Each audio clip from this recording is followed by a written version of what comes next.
Great.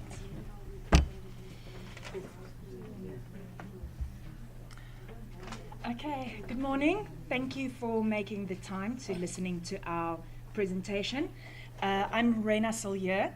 My group members are Barbara Jones and Laura Creer, and Nadine Flock sends her apologies. She's having a very busy week. Meet Bongi. This is Bongi's persona that we developed for her. We will be taking you through that, be introducing our learning design as well as our lesson plan today. We created a blended learning intervention towards the creation of a sense of community in the classroom. Barbara will start us off. You still about the core? It's a... No.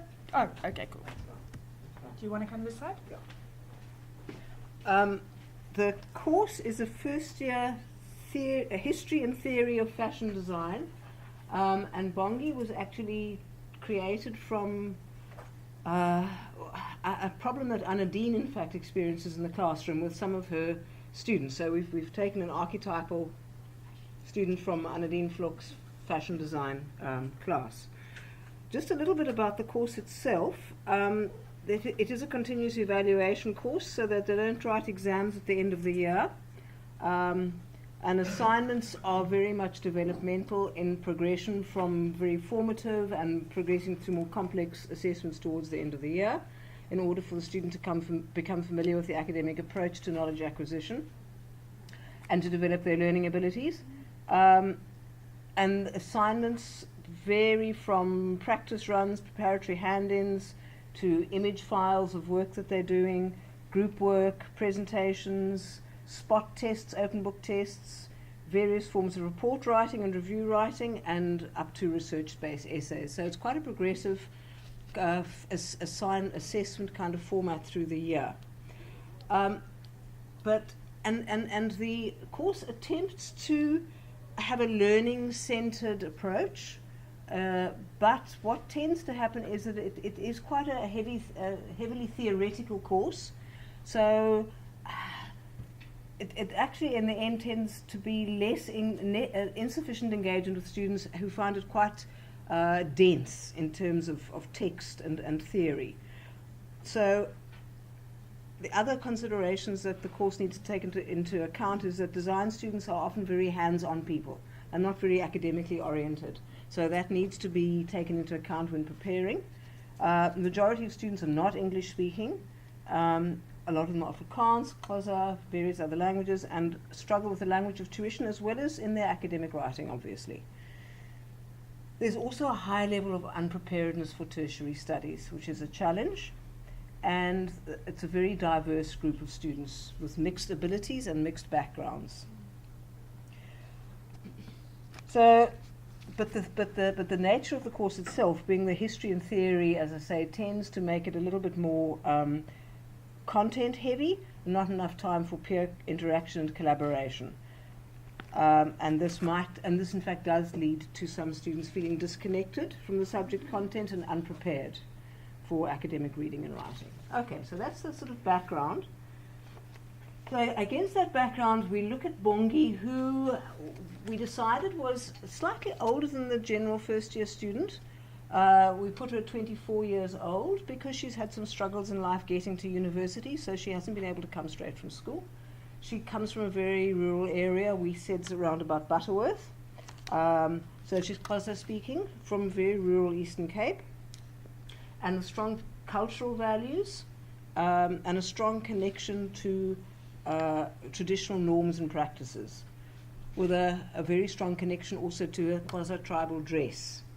And this is her this kind of reveling in the traditional dress has given her an interest in fashion, and she's now spreading her interest wider to incorporate Western fashion, hence her enrollment on the course. Although Bongi is talented and she's diligent and she's goal-driven, she's also quiet and reserved and subservient, with that very traditional background, with respect for elders, etc., etc. And this is the effect of often making her feeling lacking confidence to speak out in class, unable to give voice to her own opinions, even though she might make a very valuable contribution because she is a talented young lady. She also feels very unsure of her language abilities. She's single, she has no children, but she's got a large extended family. But this lack of facility with the English language makes her feel even more reserved. She finds it difficult to follow what lecturers are saying because she's unfamiliar with spoken English. So hearing what the lecturers are saying, understanding what her fellow classmates are saying is difficult, and she struggles to keep up. And that makes her feel even more disconnected, not only from the language point of view, but culturally, and also her slightly older age contributes to that. Okay, so this is Bongi, and the idea is to how do we make Bongi feel more included, and how do we boost her confidence. Thank you, Ray. Thank you, Barbara. Okay. So, as Barbara said, this led us to our design challenge, where our design brief was created around this question: how might we create a blended learning intervention that will support Bongiswa to better express herself and participate in class activities?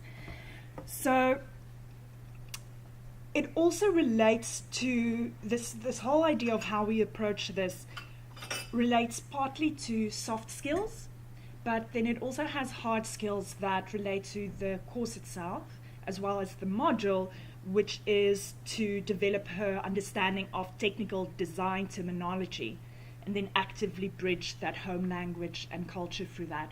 So if you have a language, if you're struggling with language, and even on a spoken level, and now you are also dealing with jargon, you're also dealing with course-specific jargon, it becomes, or the problem becomes double as complicated. So we're trying to handle those two together. So by looking at this, we also hope that diversity, or the space will be created, that diversity will be recognized and respected, and this will also enable Bongi to be a little bit more confident in how she participates in class. Now, a very important focus in the way that we hope to achieve this is to look at how a sense of community can be created in the classroom, how to actually use technology as an aid in creating that sense of community. And we looked at to psychology for this and followed Macmillan and Chavis. And they have criteria for what will actually lead to a sense of community. And they speak about a safe, or that one needs to create a safe environment where one can make mistakes in learning, that there needs to be collaboration and sharing, and then that will contribute to you feeling as if you have an emotional connection in this context between your peers. And then lastly, you need to feel as if you matter. So our task, which Laura will introduce, hopes to help to create this sense of community, as well as touching on that hard and soft skills.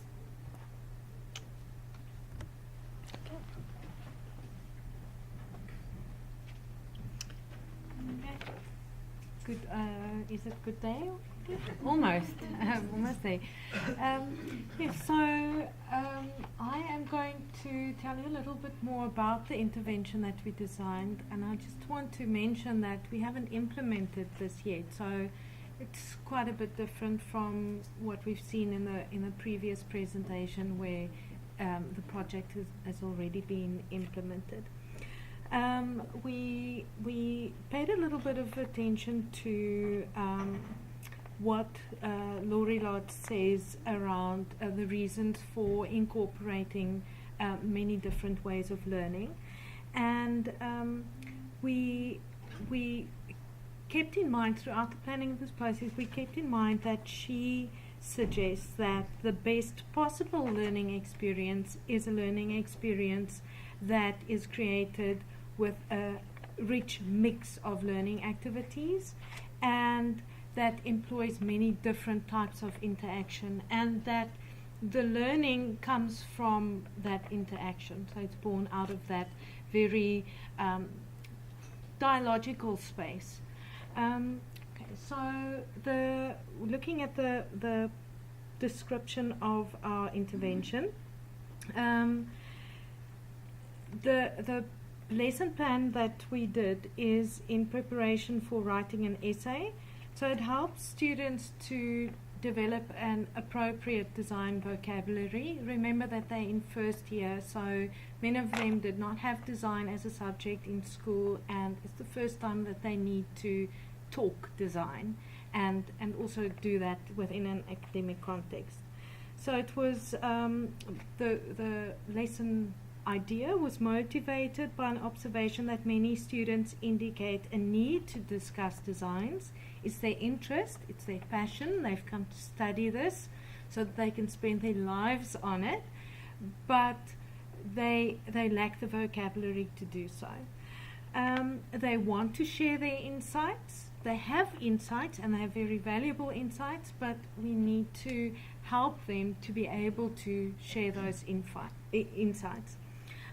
So the aims of this lesson plan is to equip students with an appropriate design vocabulary, and the word appropriate is also something that can be debated in this process, but to develop an appropriate design vocabulary that will enable them to confidently analyze design examples, and then also to prepare them to be able to write good academic essays in which they will have to discuss designs.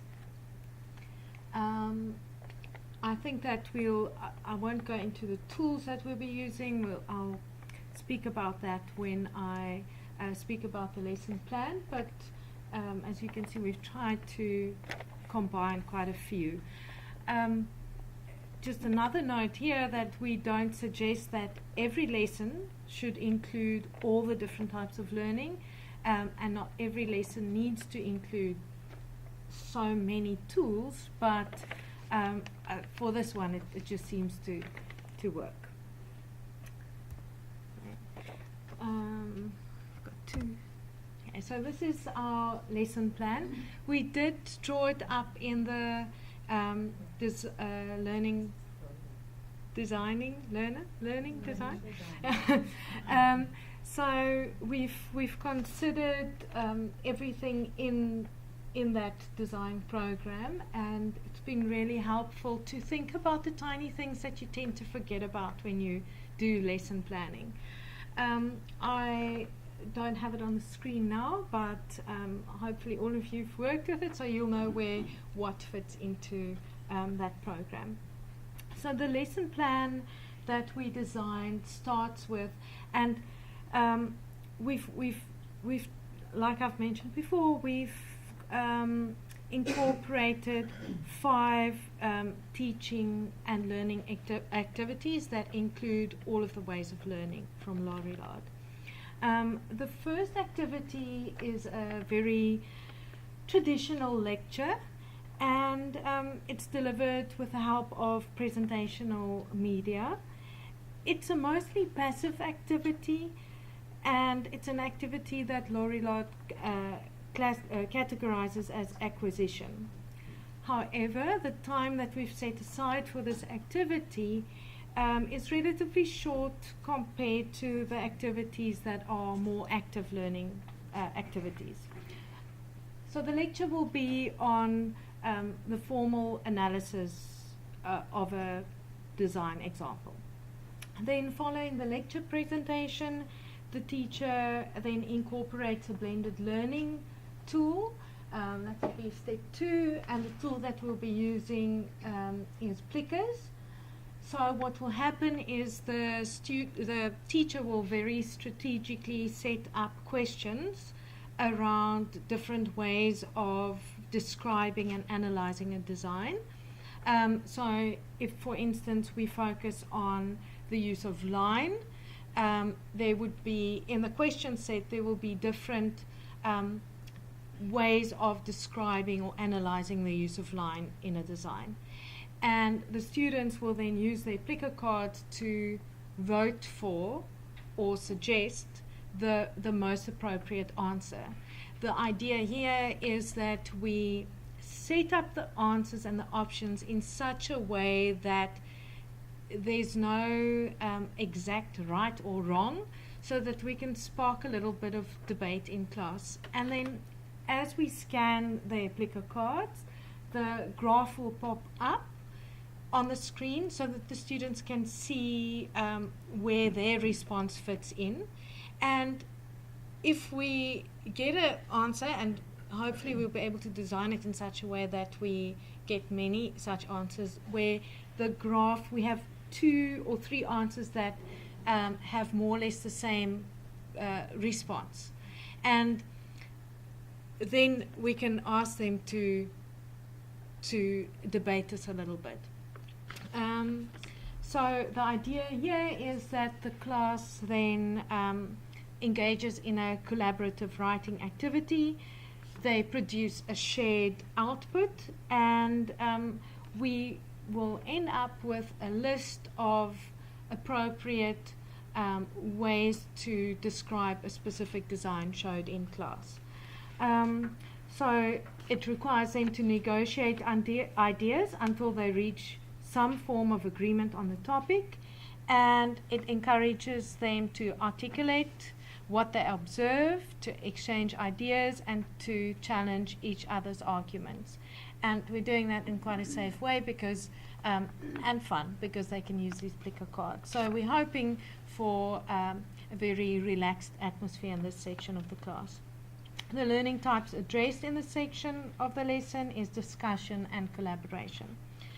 Then the third section will be a formal design analysis. So now they've collaboratively created a list of phrases and words to describe this design that we showed them in class, and they now need to go and individually write up a formal analysis using some of the things on this list. They write up the analysis, and they use the Blackboard assignment tools to submit the analysis, and then we also make it available for their peers to evaluate and assess. So this gives everyone else an opportunity to look at each other's work and be critical about it and learn from it. The idea here is that they can get rapid feedback, and then in addition to producing an analysis of the design that they were shown in class, they will also need to source a specific design related to the topic that we are busy looking at in the course, and then they will need to analyze that design without the help of the class input. So these last 2 steps will then incorporate inquiry and practice. So that's step number 3 and 4. And then the last one, the one that we are feeling quite excited about in terms of taking that forward, is that coming from this classroom experience, the teacher will create a Google Docs document with some of or this list created in class, and then the idea is that the students then collaborate on the production of a translation of this into their home languages. So this document will then become a working document for inclusion in the multilingual glossary of the History and Theory of Design study guide. The one thing that we noticed in the Learning Designer is that we were able to analyze time or insert time allocations for each of these assignments, but then the total learning time is 200 minutes, but it's not including the multilingual glossary, because that's something that will be ongoing. And it was also complicated to try and think about how much time students will spend on this away from class, because I think in a very traditional way of approaching time is up. 20 minutes. Really? Whoa. Okay, you can finish very quickly. Okay. Sorry about that. Okay. I'm done. That felt like 7 minutes. So once again, empathy with the students is being created. Okay, I'm just quickly going to speak to assessment and evaluation. I mentioned this in the first bit as well. We took care to make sure that the activity relates to both subject outcomes, module outcomes, as well as to the critical cross fields. And this is just some of the things that I literally directly took out of the study guide to make sure that this is something that we can actually include in our course. Identify characteristics of design, develop design vocabulary, conducting research independently, create basic formal academic texts. And then the critical cross-field outcomes are working with each other, organize and manage oneself, and communicate effectively. Because there's a lot of soft skills involved here, to evaluate if this intervention is actually working is a little bit more complicated. We do have rubrics for the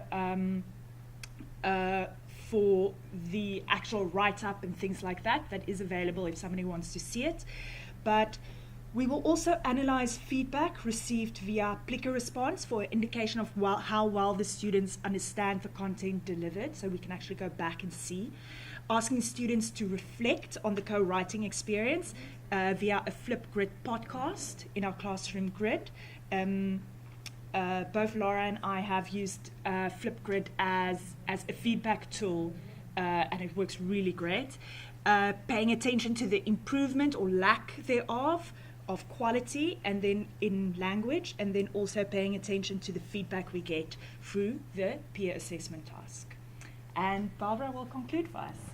I think we've pretty much covered everything, but really the shifting from the predominant linear presentational way of teaching to a much more interactive and reciprocal learning experience with collaboration and encouraging participation, and particularly that inclusive approach where a diversity is being valued. But one of the exciting things in terms of the glossary that we were discussing is that not only will the development of the glossary be an ongoing thing, and that could feed eventually into CPUT's multilingual glossary, and it could actually assist in developing an academic language for design in other languages, in indigenous languages, and that doesn't exist at all. So design language in indigenous languages would be fantastic.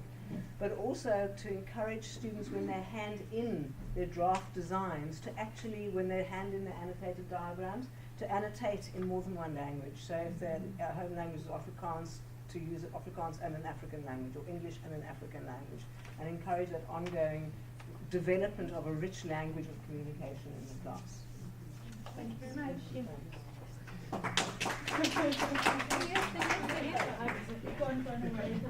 can't run away. Questions, comments, feedback.